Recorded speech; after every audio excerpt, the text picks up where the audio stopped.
Can you do a Star Wars movie without a stormtrooper or without some version of the Empire? Go to some different planets. Show me some different stories.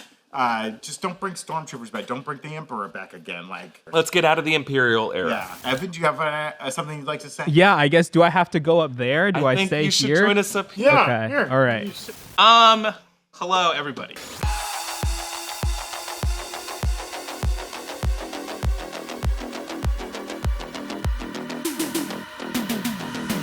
Welcome back to the Breakroom. Star Wars Celebration was this past weekend, and Andor Season 2 premiered last night.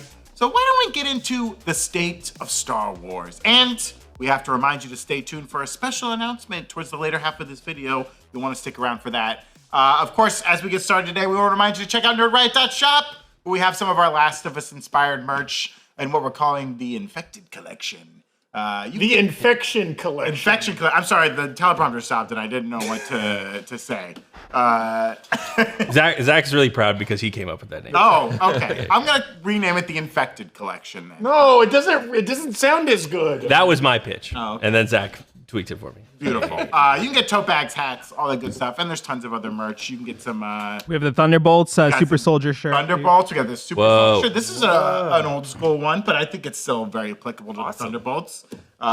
Check it out, nerdriot.shop. I, of course, am Brandon Barrick, joined today with Zach Huddleston. We got Erik Voss on the panel today. Hello. We got John Costa on the panel today. Hello.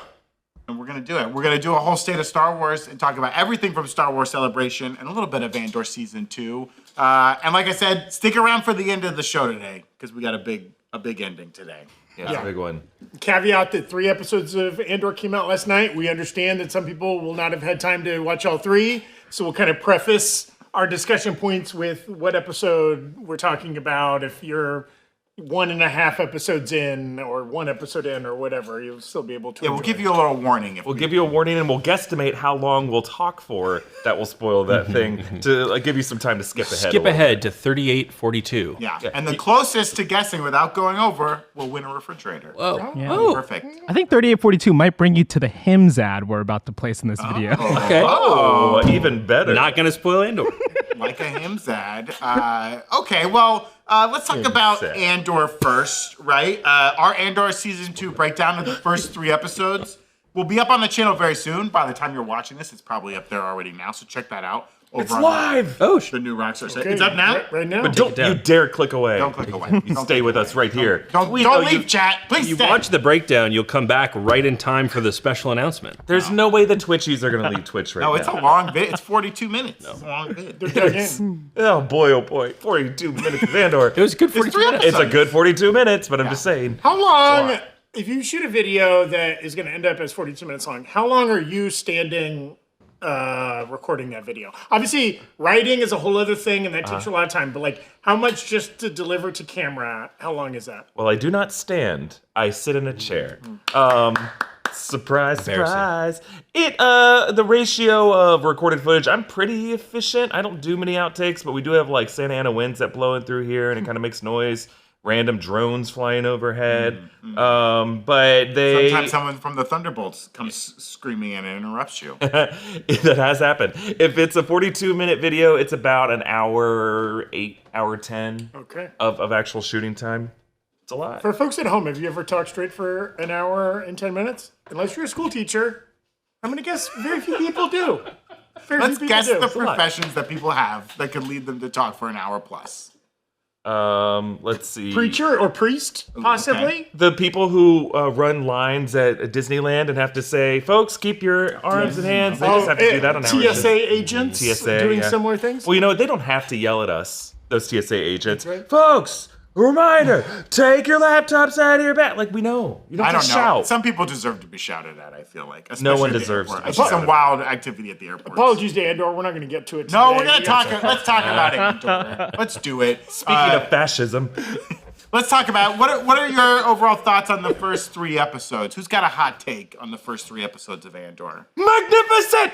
It's so good. Yeah. I think so far these first 3 episodes are outpacing the first 3 episodes of season 1. Now, season 1 started off kind of slow, but just from the get-go, it's like they took all the feedback. I think season 1 was already like A+ material, and they made it A++ so far by having like this thrilling heist of a TIE Avenger. And then just every scene is just dropping great writing, great character development, just really smart attention to detail. And then in episode 3, it takes a pretty dark turn. Yeah. But I won't say yet. So I haven't said anything too spoilery yet. But the opening scene itself is just really, really great. And just so everyone knows, like every 3 episodes of the show are taking place at a different period of time. So these first 3 episodes are all kind of concurrent and back-to-back events in 4 BBY. So episodes 4, 5, and 6 that come out next week will jump ahead a year or so to 3 BBY. And that's part of why they're doing it this way.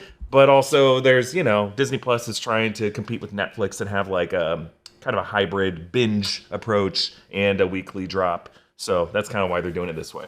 Yeah. I got to say, a couple things that struck me about last night's premiere.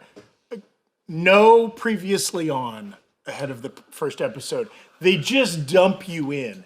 And I got to say, and I haven't watched the first season since it came out, but and there is a little bit of oh, wait, okay, what's going on? Where did it end? But I love, they're like, you're a grown up.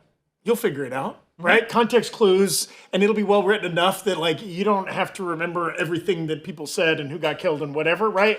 I love that. And as you're 20 minutes in, 30 minutes into that first episode, and you're kind of seeing characters oh yeah, them, okay, yeah. And you're kind of being reminded of the plot. I love the maturity that they decided with which to dole this stuff out. It's so cool. Very exciting stuff. I loved the TIE Avenger. It was so cool. I played a lot of TIE Fighter back in the day on PC.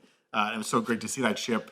And it felt very like playing the video game a lot, because a lot of time you're in the cockpit and it's got these little targeting things that pop up. Very fun. All the sound design's great. Again, the dialogue on the show is just very awesome and adult. And it's Genevieve O'Reilly as Mom Mothma is just incredible. The little facial acting she's doing where she's thinking one thing and saying another, right? And the practical sets and stuff are so fun on this show. It feels very real. It doesn't feel like The Volume. I was going to say, they're going to so many different locations for a television show. It is shot so incredibly beautifully. It looks like Rogue One, a huge multi-million-dollar movie. And it feels nice to be back in Star Wars where you feel like you're being taken care of by the creative team a little bit, and you can kind of let go and trust that you're gonna be entertained and taken care of. And I'm having a blast. And all of the weird acting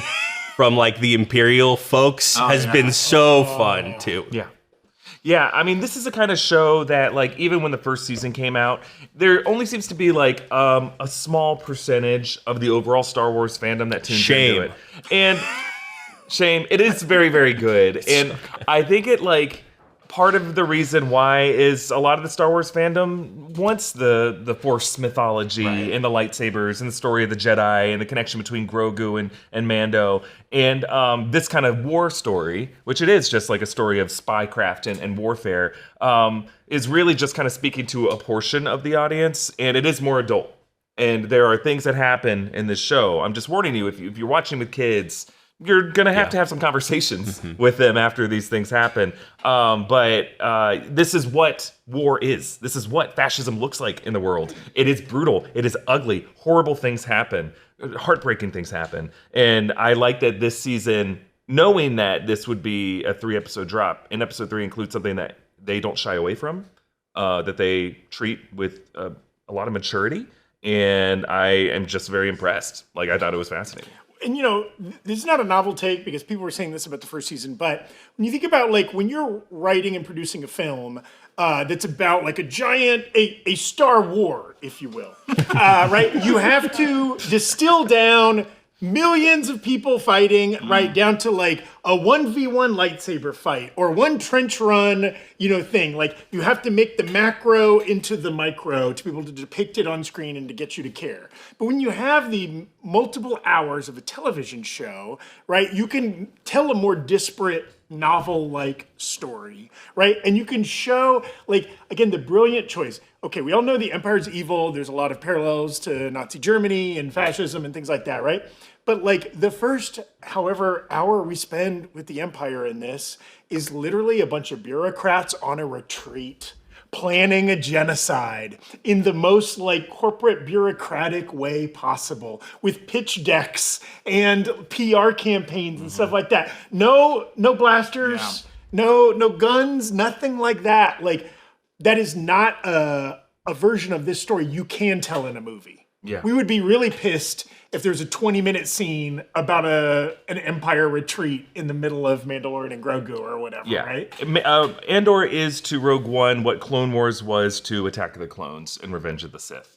In that, and I think Rogue One was actually pretty good. So imagine how much better Andor is, right? Like you get to see characters who maybe like you're interested in, characters like Orson Krennic, who I think Ben Mendelsohn is a fantastic actor, and I think the character, as we saw him in Rogue One, was just kind of forced to interact with like a CGI Tarkin, and then a Vader that was not bodied by David Prowse or voice. And they probably used some version of Reese Beecher for James Earl Jones at that point. I think he did do more of the lines there actually, but either way, he's just kind of doing a force choke on him. And those are the people he spends most of the scenes with, and you don't really get to see how he got to this point and how skilled he is. And just in this first scene, and we're okay talking about it because this was released in like promo material, this whole scene that's early on in episode 1, you get to see how good he is at his job, but also how paranoid he is. You know, he doesn't trust Tarkin, doesn't trust Yularen, and having secret meetings. Having secret meetings with hand-picked senior officials from other departments, and plotting against, you know, a place where a major event is going to happen that was referenced in Rebels.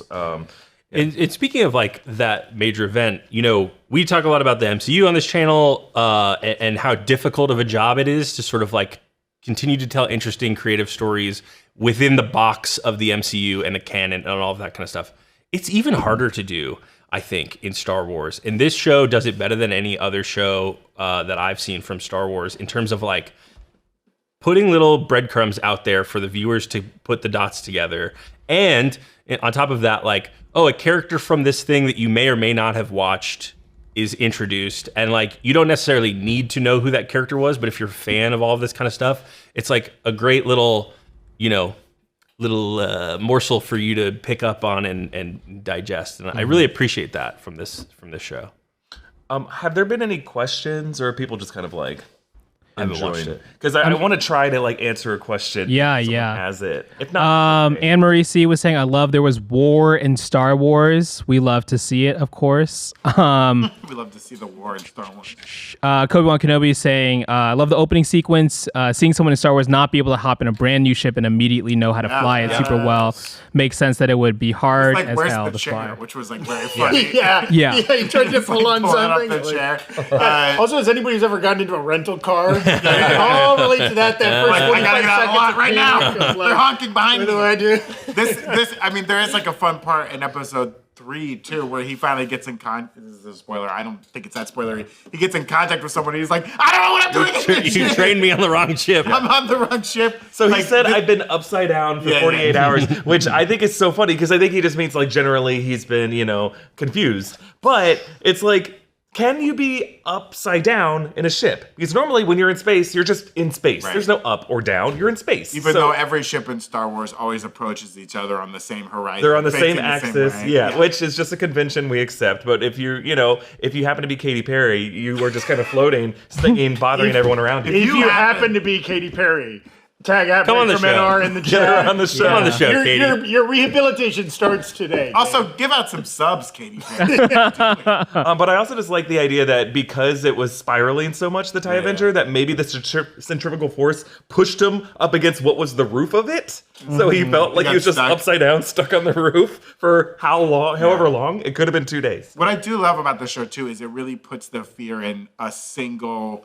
You have fear of like a single group of stormtroopers, or like even in season 1, right, where that one TIE fighter was chasing them on like Aldhani, and like usually you're not afraid of TIE fighters because there's a million of them and they shoot them so easily. But this show really does put the fear in just like one stormtrooper with a blaster is very dangerous. Yes. Yeah. Something that is lost in the movies, and you know, I think lightsabers have been nerfed a lot, right? That's a common complaint in Star Wars where Qui-Gon Jinn got cut down immediately, but we've seen so many people get stabbed with lightsabers and not die in Star Wars sense that it's nice to feel a little weight and like heaviness. And we know obviously we know a lot of these characters do die in Rogue One, but like even in this show, you have the sense that like not everyone's making it out of the show. and it makes it serious. That's a great point, Me. Hey, we want to remind you that this video is sponsored by DoorDash. Spring is here, and that means a lot of us are dusting off the old grill to try to remember how to host a barbecue. Do you have enough charcoal, lighter fluid, hot dog buns? You're probably gonna forget something, but with DoorDash, you can keep an eye on the burgers while ordering whatever you need right from your phone. DoorDash is an on-demand delivery platform that can get you whatever you need from the store to your door, whether that's chips, cups, ketchup, or mustard. Through DoorDash, you can take care of errands to help keep you chillin' and grillin'. DoorDash is the assistant who can get you whatever you need, whenever you need it. No more running to the store to get that one more thing that you forgot. DoorDash is also great for those days where you just can't find time to leave the house. Using DoorDash to get coffee without worrying about being late for your morning meeting can make tough days feel so much easier. DoorDash is your door to more. Download the DoorDash app now to get almost anything delivered, and by using code BREAKROOM50, you can get 50% off up to $10 on your first order of $15 or more. This is a limited time offer. Thanks to DoorDash for sponsoring this episode, and now back to me to make some more great points. Bix ain't in Rogue One. I ain't seen no Bix in The Mandalorian. But they also do just enough on this show for people who love Rebels. Because there's like all kinds of characters. Saw Gerrera shows up. We know these events are concurrent and taking place in the same location. That like it's possible that live action versions of the Ghost crew show up. Yeah. Because we know from Rebels that Mon Mothma ends up with them, and then with events that we know she's going to get to on this season. So I don't think it's likely, but the actors have been cast. They have the assets for them, and they're currently shooting Ahsoka season 2. They've already shot Mando and Grogu. Like it wouldn't be that hard to get a Zeb or a Chopper or a Hera or an Iman Esfandi playing Ezra to show up. I don't think we'll see Freddie Prinze Jr. as Kanan Jarrus on this show, unfortunately, because I think just the timeline. I just think it wouldn't work out. It's fun. It's enough for the nerds too. So if you're someone who thinks that this isn't your flavor of Star Wars, trust me, there is plenty of Star Wars connectivity in this. I mean, I think a lot of positive reception about the show in the chat. Obviously, it's a pretty brutal second episode. Obviously, there's a big scene in that episode that's quite tough. Episode 3. Sorry, I don't know what scene they're talking about. It could be a scene where a certain reptile in the jungle attacks people. That's also tough if you're one of those people. Yeah. Also, Meg510 and Damn It Randy shouting out the actress playing Deidre, saying, "I like Meg's comment. It was something along the lines of the Deidre's actor and her ability to keep the muscles in her face so tight is crazy." It's that bun. That bun is shing. Yeah. We were talking before the show just how well everyone is cast, but the Dedra and Cyril scenes are just a delight, and I connected so hard to what happens on a special dinner date that you see, and it is just it's so weird to be rooting for these two, knowing that they are fascists who torture people, but they're home. I think that's also just a commentary that I'm sure Tony Gilroy had some kind of take on, that's the way the Empire did succeed, is they kind of normalized fascism for a lot of people, and they just were like, this is how the world works, and we go home to our apartment after a day of killing people.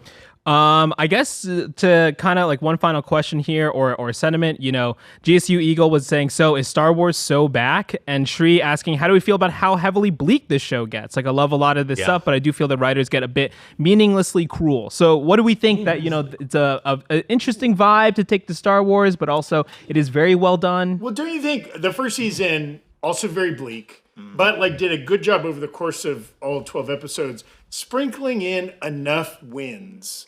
Right? Maybe more L's than W's, but long term, we all know what happens. And even though that the ultimate fate of Cassian Andor is also one could define as an L, I guess, for him, in his lifespan, but certainly is a heroic journey, right? Is that enough that we can put up with bleak, sad, hard, whatever, knowing that after the series is over, I know these things go on to work out well? Yeah, I mean, that is a good question. I do feel like I don't want to deny anyone their visceral reaction to what can be too triggering. Like, there are some things that happen on the show that may be triggering. We saw Bix in season 1 get tortured with the screams of Dysonite children, which is just a horrifying thing to even imagine. But I don't know if I would call it meaningless torture or meaningless suffering, because I think all of it is with meaning in the show, and the show does a good job, like, explaining to you what the purpose of the suffering is and what the goal of the suffering is, and that it's in the name of a cause. And I think people aren't just cruelly killed or hurt. It's about some kind of narrative journey that the character is on to overcome something. But I understand this show might not be for everyone, and if you don't like this show, or if it's just not your cup of tea, that's completely fine. It's really fine. I don't want to force everyone to like something. I want to give people room to watch something else but this show's very good. I very much like it. You also don't want to soft play a on-screen representation of a genocide or a fascist regime or anything like that. Yeah. And I think Tony Gilroy is trying to tell a story that is both a reflection of Star Wars, which was of course parallels to Nazi Germany, but also a story you talked about in the breakdown, parallels to ICE in our world that we're living in right now. So to downplay those things, I think, is to do a disservice to history and the cruelty that can happen in our world. I also love in the opening scene, right, when Cassian's about to steal the, what's it called? The TIE Avenger. Thank you. Right, and he's talking to the woman his co-conspirator, who's on the inside there, and she's incredibly scared, and she's making this giant sacrifice, and she's at as much, if not more, danger than he is, right? And it's a great example of these aren't easy choices that these rebels are making. She also says, I had a good time, too. Right? Yeah, I like it here. I have friends here. Yeah, I have friends here, right? And I'm selling them all out, right? And I might be killed or captured as a traitor, right? Even A New Hope, they blow up Alderaan. They kill millions of people. And it's kind of just well, that happened. We didn't know any of them. We knew Princess Leia for 20 minutes. And that happens. And I like that this show kind of slows things down and shows what the cost is. Puts a microscope up to it. And, in A New Hope, we just have this rebellion fleet that is ragtag, but it's big and large and has a bunch of ships. But seeing how you get from nothing to that, how you convince all these separate planets to join together is fascinating. And all of these people have to make their own sacrifices, right? Yes. Yeah. Also, Meg510 asking, who was the guy in Bix's nightmare?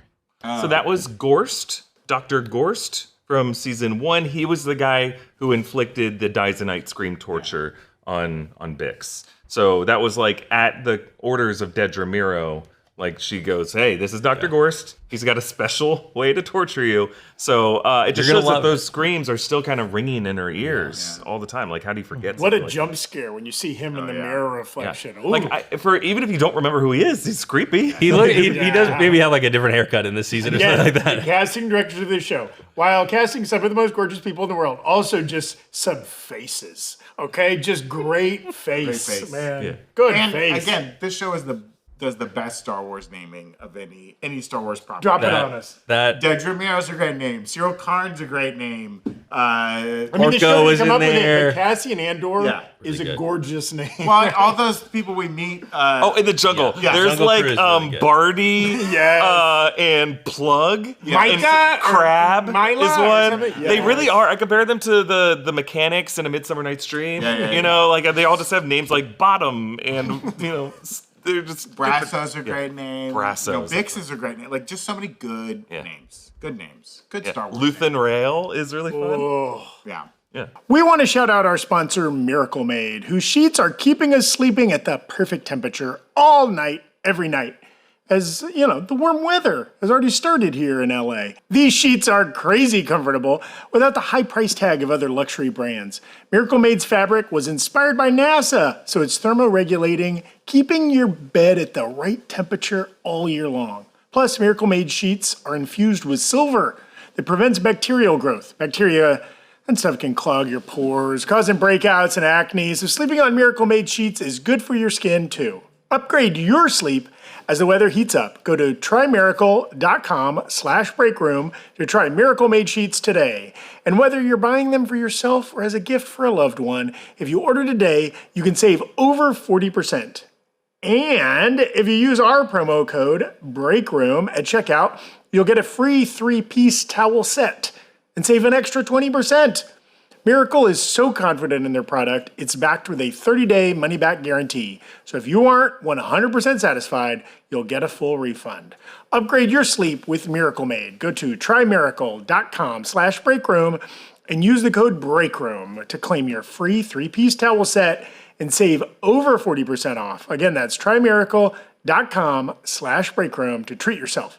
Thank you, Miracle Made, for sponsoring today's video. Should we talk about Star Wars in Yes. celebration? or is there Mr. anything else? Speaker, the state of Star Wars. Here's the state of Star Wars. Chewbacca still doesn't get a medal.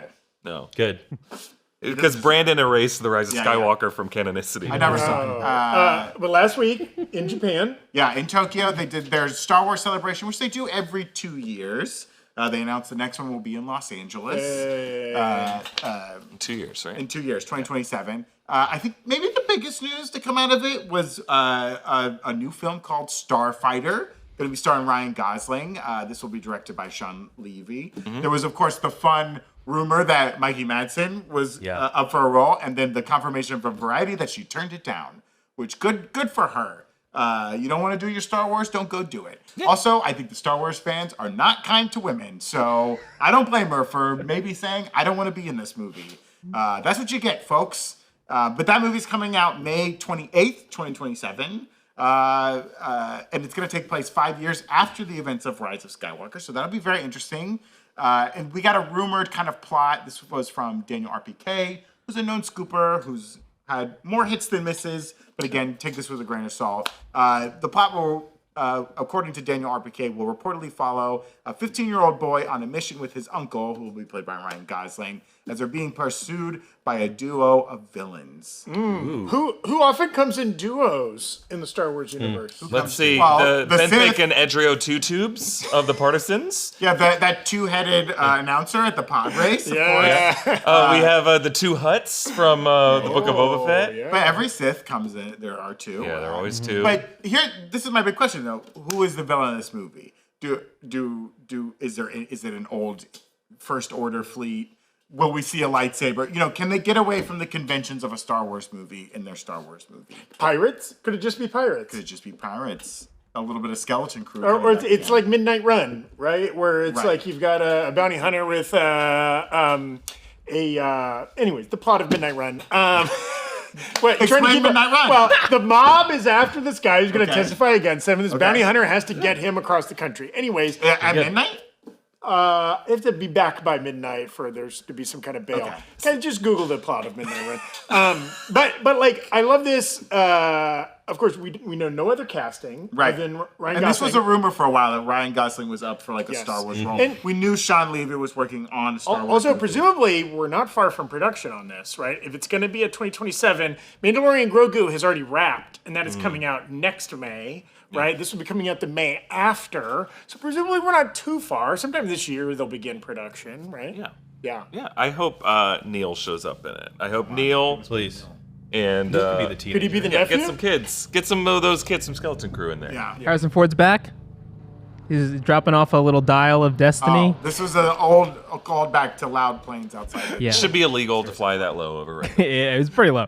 Bumming with Bo saying, I think it will be the Wild West, dark and light side Force users, no labels being used. Yeah. Ooh. No Yeah, labels. that's the thing. It's like, are they going to be? Will there does be there a have to be a lightsaber? Jedi in this movie, Right. or at least the Force in some way? I think no. I think it's going to be like the future of Star Wars, a Han Solo type figure. Because I think we'll get to it, but there are other Star Wars chapters and movies that are going to be coming out that probably will be dealing with the sabers of it all. And like Mandalorian Grogu, right? That's going to definitely have Jedi in it, obviously. But yeah, I think that being the return of Star Wars to cinema, Mandalorian Grogu, I think that can have Jedi, the Force, all that, and maybe the Starfighter movie is not about the Force. Yeah.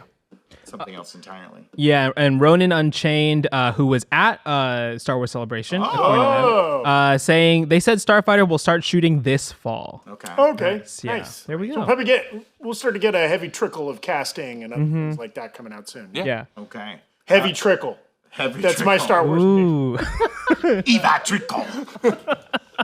Echuta. Speaking of Mando and Grogu. Speaking of Mando and Grogu, if you're a savvy internet user, you might have seen the trailer footage online. There was a description put out by Games Radar of what they this kind of like teaser trailer they showed at Celebration. We had Grogu hanging out with the Anzellans, aka Babu Frick species. We see Mando's first ship, the Razor Crest, makes a return, or maybe he just bought another ship that looked like it. That ship is gone forever. Who knows? We see Zeb, of course, appearing in the trailer as well at that little like beachside airport they were hanging out with. They've kind of teased that image before. Yeah, the pilot bar where Dave Filoni's just there. We saw that in Mando shrinking. season 3. Yeah. And we saw Grogu swimming, adorable. There was also Grogu is still very practical puppet looking, even in sequences that I'm sure were CG. I love the like kind of nonsensical style of Grogu hobbling around. It's just great. There was also a great fight scene involving like Mando taking down some officers piloting AT-ATs or AT-ATs. Which is really the coolest part of the trailer. Very It's like cool. a long take of just like him going up the butt of an AT-AT and just like taking out everybody. He does the Ant-Man, baby. He goes up the butt and blows it up from the inside. Of course, these AT-ATs were walking on the side of a mountain, the most dangerous place for a Long spindly leg robot. But they are like very old school. You know, they're not the new First Order ones. Obviously, It's They're all the terrain transport, Yeah. armored transport. Not this train. All terrain? Armored terrain? Yeah, I think. And then, of course, maybe the biggest news to come out of Mandalorian Grogu, we got that very Chicago beefy Rhoda the Hutt, who's going to be played by Jeremy Allen White. We got like a quarter of a second. Yeah, He's in a gladiator arena going like, got- are you not entertained? Yes! Jack Tut. Would a Hutt be a good gladiator? Well, they can be big, thick, think beefy if they're- boys. But They're I mean, mass. but they don't move fast, right? I think they can. I think they can slither. It's just Jabba chooses to move Yeah, slow. Jabba's a fat old man. Like he's. Can't wait to see how also, that it's is. like Put Sumo, you yourself gotta on a come to little me. robot base and just zip around. Also, if you want to win, it's almost like what's it in Survivor where one has to knock over the little totem off the other's little handle. Sure, yeah. Like you got to get up to them because if you just stand there and like you know. Oh, because there's no projectiles or whatever. Yeah. So, Plus, you know, like, like, is a Hutt skin like thick? Like, is it I kind was of gonna hard to say, is it like a penetrate? seal where like you could got shot with something, but there's a lot of blubber there. Like You know what I blubber mean? protects him. I mean, I don't think so. I think Leia could get the chain around Jabba's neck enough to squeeze it, and that's right. John's doing it. There it is. Oh, Oh God. but yeah, I think she kind of squeezed the puppet, but I think the windpipe was right there. I think he liked How it. much Jeremy Allen White is going to be in there? I mean, like, is Is he doing a Is he doing a voice? Is it mocap? Is he inside some kind of humongous? Yeah, we need the BTS He's in an Audrey 2 Schmaug style with. I mean, if he plays, well, he's playing Bruce Springsteen this year, and Yeah. then next year he gets to play a Hutt. Boy, what a tour de force. I think like so Rhoda the Hutt, just so we're clear, is from the original Clone Wars pilot that was like released as a movie where Anakin meets Ahsoka, and that's their mission little baby. is they have to go rescue a little baby Rhoda the Hutt for Jabba the Hutt. Yeah. And so this is this grown up? little thing all grown up. Yeah, I mean, it's him, with his arms up, just going hands, right? Do we think, based on recent gladiatorial, do we think Wait, Zach, give him his power. hands? I'm sorry, I talked right through your excellent bit.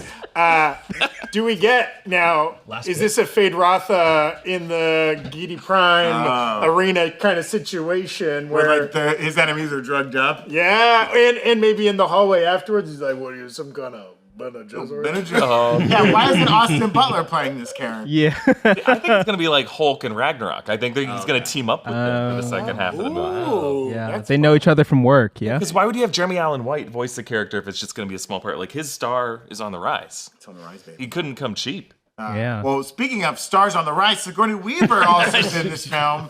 Her character is described as she's in a position of authority, and she has to send the Mandalorian out on a mission on the Outer Rim where all the bad stuff happens. Nothing good happens on the Outer Rim. Evan? Also adding from Ronan Unchained here is saying that she's a colonel for the New Republic, an X-Wing pilot who fought in the rebellion, and in charge of the Adelphi base, maybe, where Carson Teva and Zeb are stationed. Oh, that's Adelphi the base is the beachside. bar. Yeah. The little beachside She's bar. wearing her jumpsuit, right? Her little orange and yeah. white jumpsuit. Yeah. Hopefully we'll get like they'll put out like this kind of teaser trailer soon, or maybe they'll add more to it and put it out. Like at the most recent D23 last year, they showed some trailers that they eventually put out, and they added stuff to them. So hopefully we'll get that soon. Of course, directed by Jon Favreau, and Dave Filoni worked on it too. And it's coming earlier than we thought. It's coming in May 2026. Yeah. So that's going to be an awesome year for movies, guys. Not only do we have Avengers Doomsday and Spider-Man Brand New Day, we're going to have a Star Wars movie again. And I'm just excited to see a new Star Wars movie in a cinema. Will it have a crawl? You think it'll have a crawl? No, I don't think The Mandalorian needs a crawl, but I hope that some of these future Star Wars movies have a crawl. Because they didn't do crawls for Rogue One. They didn't, and Solo didn't get a crawl. Yeah. They When did did. we do Solo Maybe they 2? did a long time ago. They did. I think they do that, but they don't do the they don't. crawls for the non-Skywalker saga Yeah. films. So it's going to be fun. It's going to be a big Pedro Pascal summer, too. I mean, the month of May, he'll also be playing Reed Richards in Avengers Doomsday. Right. Wow. Pretty wild. Now, do you think, did they confirm Ahsoka showing up in this at all? There was none of that, right? All the Ahsoka, we'll get to more of the Ahsoka news. But in theory, she's in Peridia still during all of this. Yeah, she's still on her own This path. is on the same kind of timeline as the two shows were. And not to jump ahead, but Ahsoka season 2 will be coming out after this film is released. Yes. Yes. Or no, maybe before. It's believed to be sometime in 2026. So it could be before or after. We don't know. We think they're starting production on it this week, actually. Where that was left off, right? We know that Ahsoka and Sabine are still stranded on Peridia, on this planet in another galaxy. We know there's a large statue of one of the gods of Mortis, the Father. We also, it's been confirmed that, I'm jumping ahead. I'm sorry. I'm getting out of order here. No. Just while we're here, it seems like the gods of Mortis are going to play a big part of this, and it's believed that Abeloth, who's connected to that mythology, very creepy figure, is going to also be part of it. And Balin Skull will now be played by Rory McCann. That was confirmed before. So the Hound from Game of Thrones is going to be taking on that role, and I think that's a great casting choice. Admiral Akbar is also going to be in Ahsoka season 2. Yeah, that's a great Fun. Yeah, I think that'll be That's great. great casting. Balin Skull, maybe the best part of Ahsoka, I think. One of. Well, yeah. that and The World Between Worlds duel Yeah. with Anakin. Yeah. Hayden Christensen will also show back up on Ahsoka season they did 2. He announce was a big that. part of season 1, so he'll be there as well. I assume another weird ghost figure, or do you think it'll be Yeah, more Force flashback? ghost. Or I think a Force Ghost. I mean, the World Between Worlds was kind of a flashback, but Yeah. really the World Between Worlds. And I think there's more answers that can come out of that. I hope that comes in the first half of 2026. Is Ahsoka season 2 will be the next live action Star Wars series we get after Andor season 2? Well, that's a great question. Yeah, Jack Attack asking, do we think we get another season of Mando, or is this it? Is this just the movie? Because there's been a lot of conflicting, rumory reports or tidbits from the stunt actors or the body performers of Mando. Lateef Crowder and Brendan Williams. If it makes $1 billion, don't you think every 3 years we got a new Mando movie? Maybe a new Mando movie. I don't think we're going to get a new season of Mando. I'd be surprised if we got another season. I think and they might not want to say right now because that could, impact the outcome of this movie. We don't know what it's going to be. One of our sponsors today is Hims.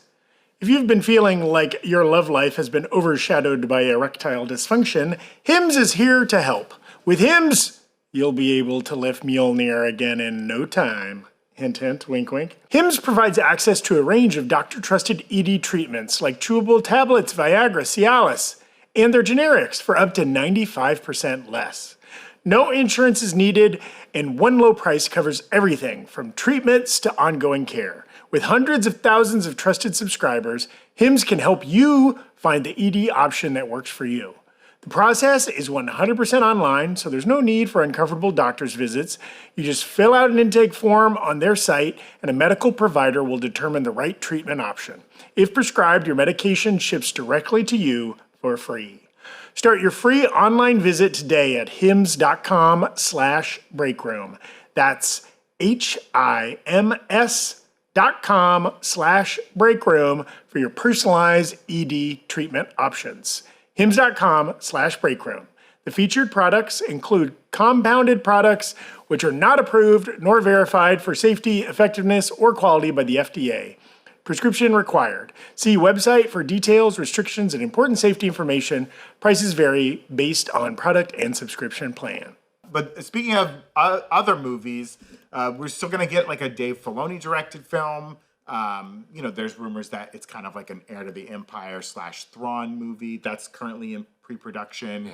And that could kind of be a tie-up movie of Ahsoka and Mandalorian, kind of like bring them all together. Sharmeen Obaid-Chinoy film is in pre-production. We don't really know much about that one. Allegedly the Rey film. Oh, that's I think that's the Rey film. Yeah. Yeah. We know that they want to do like a Rey film, kind of continuing that story. And then James Mangold still has the film that he's working on, Dawn of the Jedi, which is supposedly set 25,000 years in the past. So before the Acolyte. Yeah, way before the Acolyte. Before Knights of the Old Republic. Yeah. And so if I think this is during Dune, right? Yeah. Well, what's interesting, 25,000 years was also a number that was dropped in these first 3 episodes of Andor. Yeah. Because they were talking again about the history of the Rakatan. Oh no, are you okay back there? Evan's down. The history of the Rakatan invaders, which was like the species that was introduced in Knights of the Old Republic. They were like these slavers who supposedly invented hyperspace technology. The fact they said 25,000 years ago, and 25,000 years ago is when this James Mangold film is supposed to take place. I wonder if we could get some of that history back. It'd be fun. Love it. Now, there are graveyards filled with dead Star Wars film projects, so who knows if any of these come to pass, but hopefully, because this could lead to a world where we get back to more than one Star Wars movie a year, maybe a summer and a fall or something like that. I mean, that had originally been the plan, right? I feel like Disney overall is doing 1, 2, 1, 2, right? I think Pixar's doing that. I think Marvel's gonna start doing 3 that. movies every 2 years. Yeah, 3 movies every 2 years. So it wouldn't surprise me if Star Wars does something similar. The Taika Waititi film is still in development. We don't know really much more about that. And then, of course, there's still this Simon Kinberg trilogy.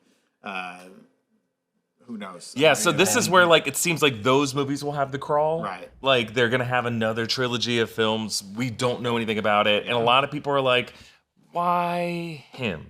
And I'm like, Simon Kinberg has produced a lot of big movies. He's been helpful to the Lucasfilm Story Group. But I think when people look him up and they see Dark Phoenix, so I get the concern there. But again, we don't know anything about this. We'll see how much. And where's my Patty Jenkins Rogue Squadron movie? Will we ever see it? That's what Patty Jenkins is saying. She wrote it, folks. That and Wonder Woman 3. So kind of lots of rumors still about the films. It's good to see some ironed down facts, but still a lot up in the air. Speaking of things that are definitely happening, though. Whoa. We got a Darth Maul animated show. Woohoo! Which I think is probably the best way to handle this. Yeah. Especially after they brought back Maul for Solo and then gave up on the whole Solo thing. Very excited to see this. It's called Maul Shadow Lord, and that's coming in 2026. It takes place a year after the Clone Wars has ended. So some BBY, who knows? And obviously before he gets killed by Obi-Wan on Tatooine. So that'll be fun to see. Sam Witwer, of course, will return to the animated role. And he said to Screen Rant that he describes Maul's state of mind as one that's asking questions. Such as, how does he feel about a world where his sworn enemy, the Jedi Knights, are gone? How does he feel about the Jedi now? How does he feel about his whole life? How does he feel about back to tanks? I don't know. That's basically where we start the series. So sounds like a guy who's lost. He's just asking questions, guys. We're all adults here. He's smoking death sticks. He's got robot legs. He doesn't know what he's doing, man. Oh, is this just a divorced dad? I hope it's sad. I want to see him working at a weird meat factory where he's chopping meat. He's just like, I used to be somebody. I'm just a beat up piece of Maul. I killed a Jedi once. Yeah, whatever, Maul. Get out of here. Clock out. Your face tattoo is stupid. Yeah, I was born with it. I don't know. Hands. No. That's just like Evan saying, please clap to us in the movie. Hey, giving him a hand. Yes, Giving him a hand. Here's a hand. Maul will also be training a mysterious young female apprentice. Whitmer describes her as very surprising. So this is probably Kira, right? This is definitely Emilia Clarke's Kira from Solo. Because Make it Gaia. If this is 1 year after the Clone Wars ended, maybe Gaia. We're like 1 year after.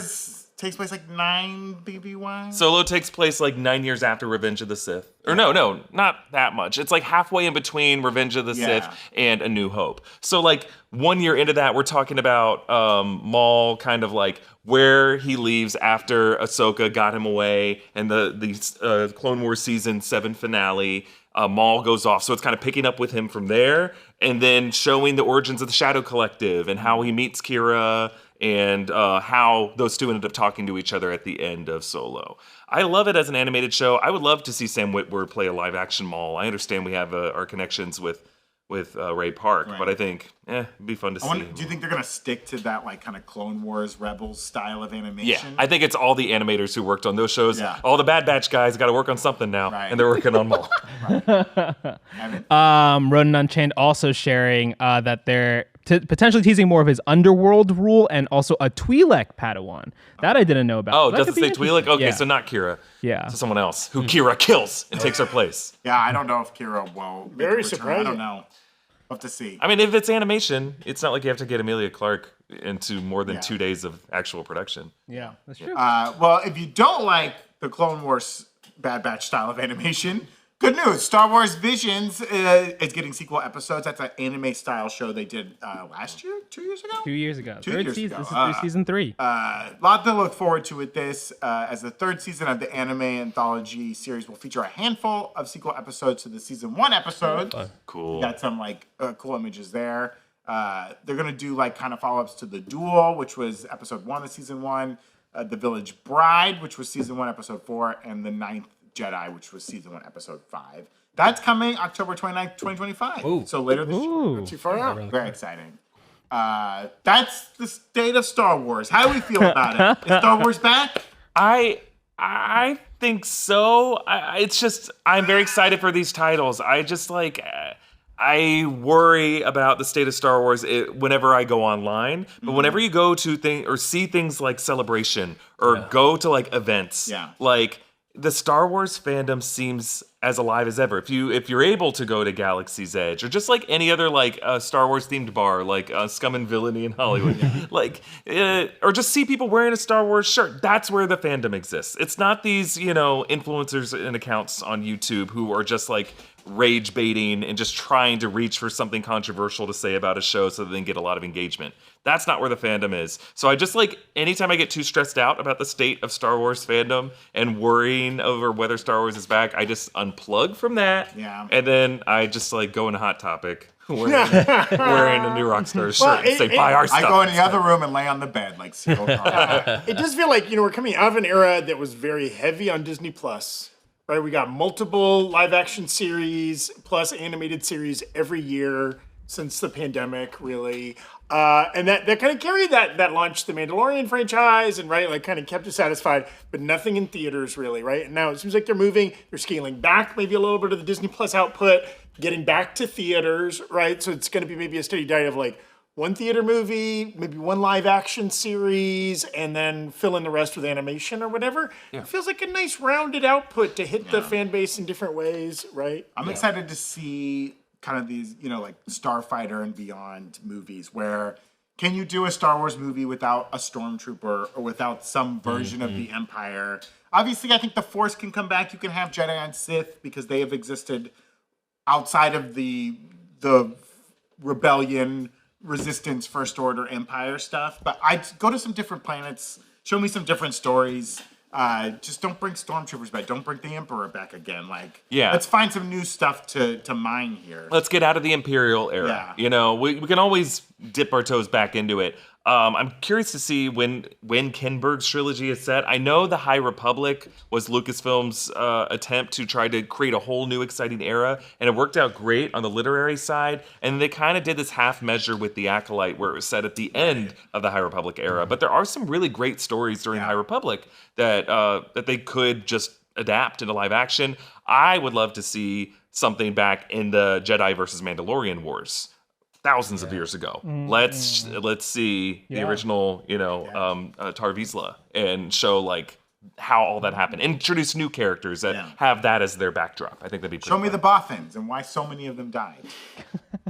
Kobe-Wan Kenobi asking, how likely is it we could see the Rakatans in live action or animated project one day after they got some mentions recently? I think very high if they're mentioning it. Now that what's weird is they've only been mentioned by like Luthen Rael and in canon. But I think Knights of the Old Republic holds a soft spot in the hearts of these Lucasfilm guys that they're trying to make everything from KOTOR like actually canon and true to the world. It's just so I'll be more convinced if someone else who isn't part of the culture of Luthen Rael's antique shop mention the Rakatans, because I go into this in the breakdown, but it's like, isn't it possible that it's just kind of like a folk tale and Luthen is like using this to upsell his products to be like, oh, Noah from Noah's Ark owned this, and we don't know for sure. But I hope they are canon. I think it's fascinating that they existed long ago, but I know that like truly, like stories like, Jedi Survivor have said the Zepho, or kind of the origins of this. Clone Wars has said we all came from the Wills and the wellspring of life. And I do think that those, there's like a detail that is involved with the Rakatan mention in Andor Season 2, Episode 3. And I think they kind of look like the Wills, which I think is really interesting. Yeah. Also, like, Knights of the Old Republic, I think that game is still, they're trying to remake it. It's been through a kind of a rocky road. But like, do you then put that game out as Legends, or do you just try to accept all of the lore from that game and try to make it canon? I think I don't know. The ones that have already come out, you just call them Legends. But if they are making a new one now, trying to tie it in more, I don't know. I don't think there's anything that overlaps or contradicts. Right. I just think because they came out in the early 2000s before the Disney buyout, is that why they have that designation.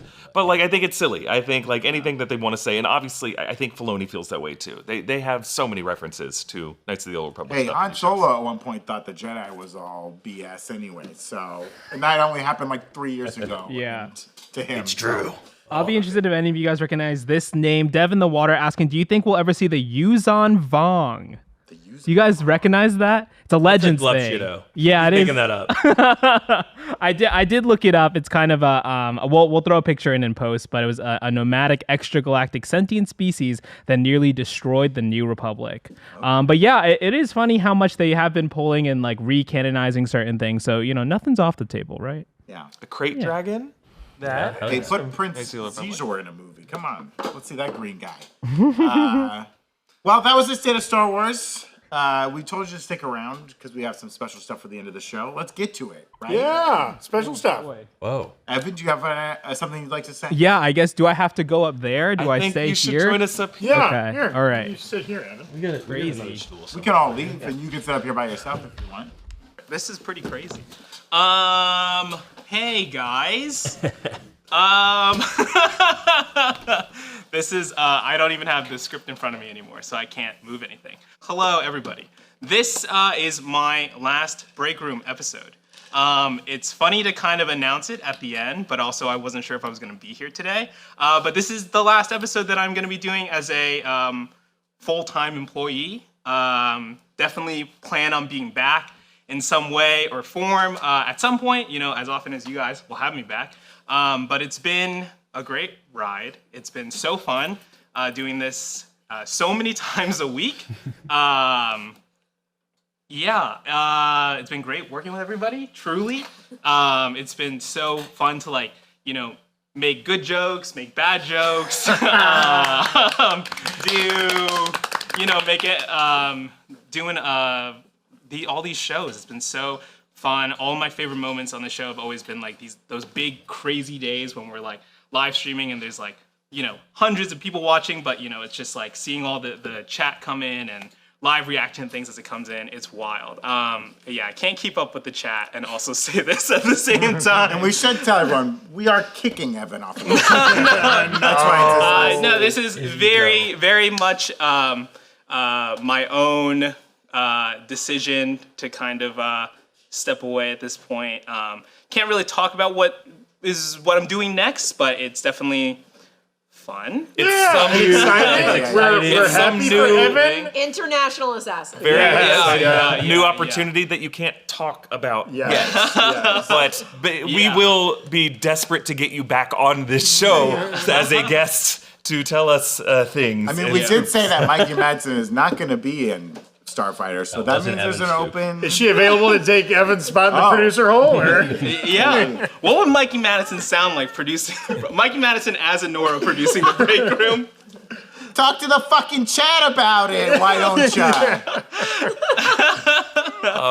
I'm sure everyone here has a lot of things we want to say, but I'll kick it off and just say, like, Evan, it has been our honor to have you with us. We are so excited for you, for what's coming up that we can't say, but we're proud of you. We're excited for you. This channel would not be what it is without you and all the great work you've done, sometimes completely by yourself or with multiple clones of yourself that we've seen on screen. You're extremely talented, and we've been honestly super lucky to have you with us. Thanks, Erik. And we're really gonna miss you. But please come back. You are welcome back whenever you want. You don't have to announce it. Just August like on keep your Hank. key. Oh my God. Say bye to him. Saying goodbye. There's Hank. Yeah, we started the show a few years ago. Yeah. And you were not a part of it at that time. And it was really challenging to make this show. And then we got introduced to you, and I think immediately knew that you were going to be someone that could. Sorry. Break him. No, I mean, Evan, we've become really good friends over the time that you've been here. Sorry, I didn't think I was going to get this choked up so fast. But I also want to say, you have also introduced us to a number of really incredible people.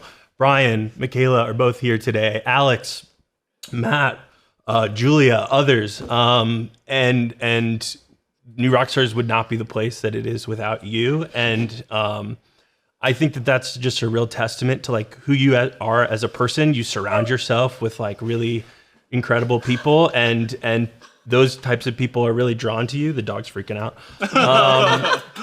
And I really can't overemphasize how much you coming to New Rockstars changed my life. We immediately knew that this was going to be a really good. You were going to do a great job. It was very easy for me to say okay, Evan is going to do the break room now. And the way that you have taken on that challenge and fostered this community, and there's people in the chat that are saying incredibly nice things, I'm sure, that you've changed people's lives. Yeah. And maybe that sounds a little corny or whatever, but it is true, myself included. And the stewardship that you have brought to this channel, we're going to do our best to kind of continue doing that, but it won't be the same without you. We just went on a little trip a couple of weeks ago, and it was a lot of fun. Uh-oh. And yeah, we became lovers. That's not true. Thank you, and that's why we don't do work relationships in New Rockstars. So one of us had to go. No, but even that was so much fun hanging out with you outside of a work setting, and I don't know. It obviously you're welcome back anytime, but it does feel like losing a friend a little bit. So we're very happy for you. But we're really sad. Yeah. Yeah. Thanks, John. Yeah. Thank you. We're so gonna much. kill you immediately after this. That's why we're all Evan so is a sad. super producer. He's done an incredible job on this show. If you're in the chat, bear with us as we continue to try and do the show without him. But no, we really appreciate all you've done here, and you've made this show so much fun to do, so easy to do, and it's been awesome, and it's been so creative, and all the things you've added has really made this show so much better. And it's a great community, and we love doing it. It's not going to be the same without you, but we'll try and persevere somehow to keep continuing on. Thank you, Brandon. Just like that. Gina, do you want to? Oh, we should also crack open the bureau. Oh, yeah. This episode brought to you by Tom Holland's own Bureau. We were allowed to bring Bureau into the office. Yeah. As the other Jersey person here, I will very much miss. No one else will get my references, so I'll miss that your fellow Jersey. I forgot. Mikayla's also from New Jersey, so thank goodness. it's not Yeah, as bad. thank But goodness. the break room is like one of my favorite things to do here at New Rockstars, and it's largely because of you and your organization and you deciding to make people to eat disgusting things and put hot sauce in their butts. Which we'll never realize that. But Flip it. Wow. Tom yeah. Holland's Bureau. I mean, I did all my crying already. So, didn't wake up from a nap. I swear to God, Brian didn't have to wake me up. Wow, shout That out was Brian. brave of Brian. job, I was Brian. not Doing the Lord's work. I would Oh my have. god. Yeah, Brian's really going in there. Yeah, I love the my break God, room. And I love thank what you. you made of it. And like Gina, I don't want to be the last minority here. But yeah, it sucks, but it's okay, and I'm not gonna cry, and it's fine. It's good, and you're going to do great things, and I don't want to be on camera anymore. I want to throw out, like, obviously anybody that's watching on Twitch right now, and like Twitch, like a platform that truly Evan started our entire participation on and is like spearheaded. You maybe have a good sense of anybody that watches the show of the tremendous amount of work that goes into making the show. As silly and tossed off as the show can sometimes appear, there's so much work, right? And the vast majority of that is being done by Evan. And the many hours he puts in to produce anything that goes out on Twitch, on YouTube, on anything like that, right? Like all of any quality, any enjoyment you get out of that, so much of that comes from Evan. And he's a wonderful collaborator and a absolute workhorse too, right? Like anything that I feel like the source of any conflicts we've ever had in the office are because you care so much, right? And it's you wanting to have the show be even better, and you wanting all of your work to end up getting broadcast, which is like such a wonderful desire and such a great quality to have in a collaborator and a coworker. So like we're gonna miss that. I'm so like it's like a funeral meets a graduation meets a wedding or whatever. Yeah. And that like I'm sad that this era is ending, but like I'm so excited for the eras to come. Mm-hmm. You know what I mean? Like all the awesome work you've done here, like I know like you take that with you and all those skills and experiences and everything. There's so wherever you're going next, be it the CIA, be it another YouTube operation or whatever, they're gonna have the wonderful gift of all of your talent and your experience and your knowledge and your skills. And so like I'm so thrilled for everybody that gets to work with you in the future too. Wow. Yeah. Thank you. I really didn't expect this to be like a big, like everyone saying a thing, but thank you so much, guys. Truly, truly, truly. Zach said, I care a lot about the work and it's really hard. One of the things that I feel a lot of regret about, obviously besides leaving before summer movie season, which sucks because so many good movies are coming out. Didn't get to do a 24-hour stream. Didn't get to do a 100K subscribers special. You'll come back. But we'll come back. We'll come back. Do something else. But I had to finish the His Dumb Materials trilogy. So if you've been following along for a long time, you know that I've done at least two little sketches that are for no one's enjoyment but myself. The Hopsco ad, the special lunch, the merch ad, the secret box, and now presenting. And it's really this is something else. Presenting The Invisible Screen. Roll the tape, Mikayla. Whoa. We have not seen World this. premiere. Okay, here we go. You're gonna love it. Here we go. Hey, Evan from the future here. For copyright reasons, we put our signature Breakroom track Purple Fire over this. So for the full experience, please cue up the music video to May I Have This Dance by Francis and the Lights featuring Chance the Rapper, and hit play at the time code specified by the text on screen. I forgot to say it while we were live, but this is my tribute to that music video directed by Jake Schreier, director of Thunderbolts. It's one of my favorite music videos of all time, and when I moved to LA, I often tried dancing along to it with my roommates, wondering if I'd ever work on something so loved by so many people. Turns out, it happened. It's been an incredible experience producing the Breakroom, and I wouldn't have traded it for anything. I want to thank John Costa, of course, for trusting me with the show, everyone at New Rockstars, Erik, Brandon, Zach, Gina, Jessica, Patty, Joshua, Abby, Berg, of course, Riley, and all the guest hosts for coming in and making some great videos. Thank you to Matt, Mikayla, Julia, and Dashel, who shot the video, for always being in the trenches with me, the best team of techs anyone could ask for. And of course, Brian Kim, who was here since day one, helping with nearly every single Breakroom upload when you couldn't be here, Alex and Carla. None of this would have been possible without the support from the audience, and I really, really mean that. Every view, every chat, every comment, it all supported and supports the Breakroom and means the show can keep going. Thank you to the OG early crew on Twitch, Christian, Ryan, Sarah, Savvy, Shri, Kath, Hannah, Kobe, and if I forgot your name, it's just because I drank too many bureaus. Thank you everyone who followed us from Breakroom Season 1 from YouTube to Twitch. There's so many names to shout out, but you all know who you are. If you've ever been in the chat and had a positive time, I'm glad I, or rather we, could be there for you. Without your support, the Breakroom would not be where it is today. So again, thank you all for watching. Enjoy the rest of the video, and I'll catch you all soon.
Wow. Incredible! I'm going to need 10 more bureaus. If you watch on Twitch, that's the only time you're going to be able to see it like that because that music's very copyrighted. You're going to have to line it up for yourself later if you just feel like watching it again or crying. You made an edit to the music, so now no one will ever be able to line it up. It's one and done. Yeah, it's going to be like a few frames off when you do it. So don't worry, it's not you, it's the music. Send a $50 check to the P.O. box, and we'll send you a physical copy. Yeah. Yeah. Now, Evan. Uh-huh.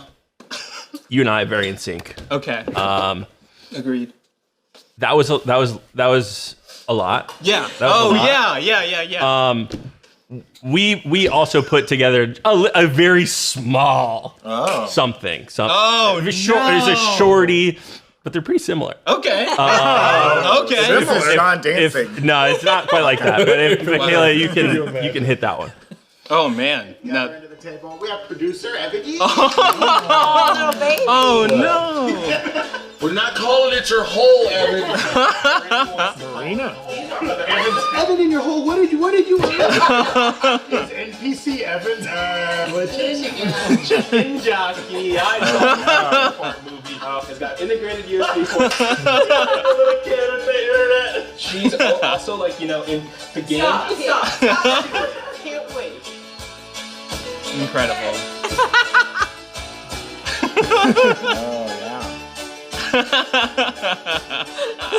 Oh. Beautiful. Oh my Thank you to Brian for putting it. That's its own thing. So almost there. Shut it down. Shut it down. Shut it down. Shut it.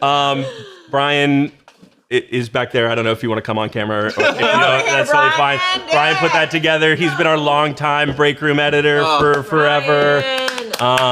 and another person that Evan introduced to us. Yeah. Truly See, Evan? incredible. And Evan, earlier we were talking about whether we were going to cry on camera or not. Yeah. And you said only if you've edited something to Good Riddance by Green Day. And I want you to know there was an alternate version of this edited to Graduation by Vitamin C. So, maybe that will go on the director's tape of this episode or whatever. But thank you so much for everything you've done here. Yeah, thank you. And couldn't have truly, Brian been here since day one as well. So, I've been a steadfast partner in this as well. So thank you guys. And you're not going anywhere, Brian. We own you now. Your soul is ours. Yeah, that's true. If you want to follow me on the internet, you can. Instagram, studio2_ye, just 2_, 2 blanks. Or you can find Ye Old Evan, one of the two. And then Twitter is something like that, I guess. Don't follow at Evan Yee because we hate that guy. And don't follow the _studio Ye because I stole his website once. I feel really bad about it. One day I'm gonna make it up to him. I'll buy one of his $500 sculptures. But until that day, Evan, I'm coming for you. Wow, there's a whole backstory to that. That's great. You'll get it on the next one. All right, I guess that is it. Thanks for watching the Break Room. So much, true, from the bottom of my heart. And don't forget to follow us on all the social channels. We'll catch ya when we catch ya. See ya. Bye.